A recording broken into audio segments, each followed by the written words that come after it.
Nowadays, it's not unusual for at least one person at the dinner table to have some sort of food allergy. And if you're the person with that allergy, you know what it feels like to be left out of a great meal.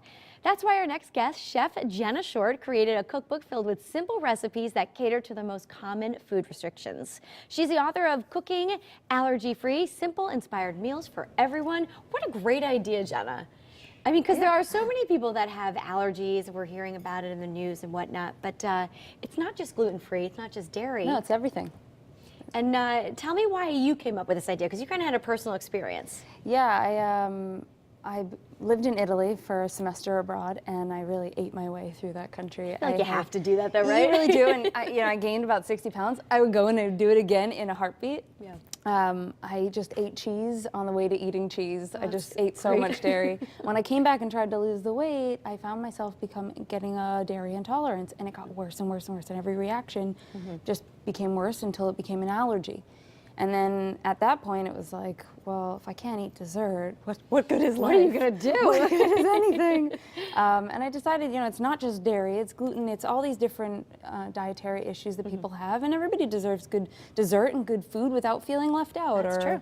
And it's a unique setup, your cookbook. Tell us how we could kind of find our way around it. So the book is actually set up, all the recipes are normal, and each page, it tells you how to do a variation on the recipe, how to adapt for all these different dietary restrictions. And it's color-coded too, which is pretty easy. It's color-coded. There are icons for each recipe which tell you what the recipe is naturally and how to make it a different variation. Very good. So it's really user-friendly. I like it. Well, what are we making today? We are making peanut butter huhus, which is a peanut butter cookie. And they're gluten-free. They are gluten-free, vegetarian, shellfish-free, a whole bunch of different things. All right, show me how. Okay, so let's start with an egg. And you brought along dairy-free blueberry muffins also, which you say you It is my personal favorite. I'm glad you brought them. You have to try them. I will. I will. All right, so I'm starting off with the egg and the sugar. A lot of people are afraid of baking and cooking and things like that. This recipe is so easy and so impressive. Making noise. Hold on. That's okay. You can roll with it.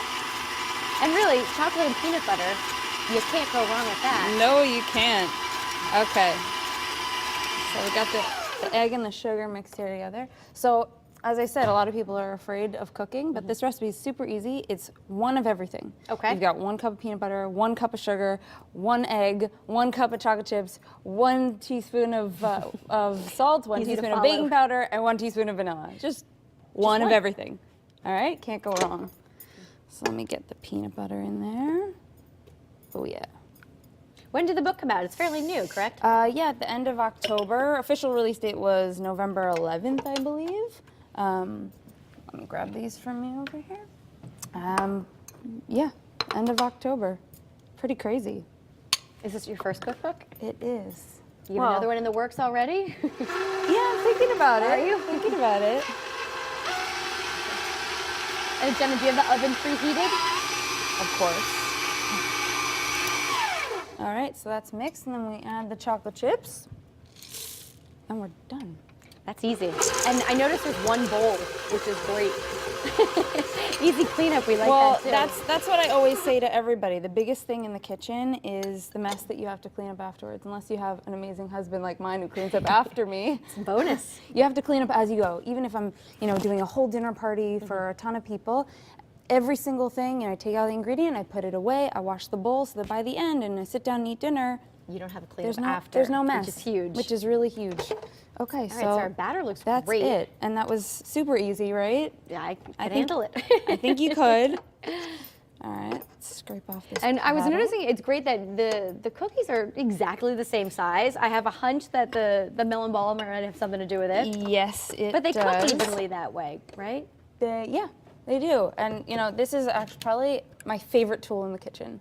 I use it for everything. You can use it for, I used it for the muffins, use it for cupcakes, anything. They come in tons of different sizes, smaller, bigger, and everything always comes out perfect. That works. Really perfect. Good trick. So you just take the scoop, you scoop it up the side, make sure it's level. All right. And then you just scoop it out onto the baking sheet. There you go. And how many cookies will this recipe make? It'll make about, I would say, 2 dozen, 24. Okay. You can make them bigger or smaller depending on what you like. Sure. Just adjust for the time. And how long do we bake these if we are making? About 15 minutes. Wow, very easy, very gluten-free, easy. and a little less guilt, I feel like. Yeah, If that's true. Not so guilty, yeah. All right, well, Jenna, the name of the book again is Cooking Allergy Free, Simple Inspired Meals for Everyone. Where can we find it? At every bookstore. Available everywhere. Everywhere. Very good. We're going to dig into these at the end of the show. Thank you for sharing the recipe. My pleasure.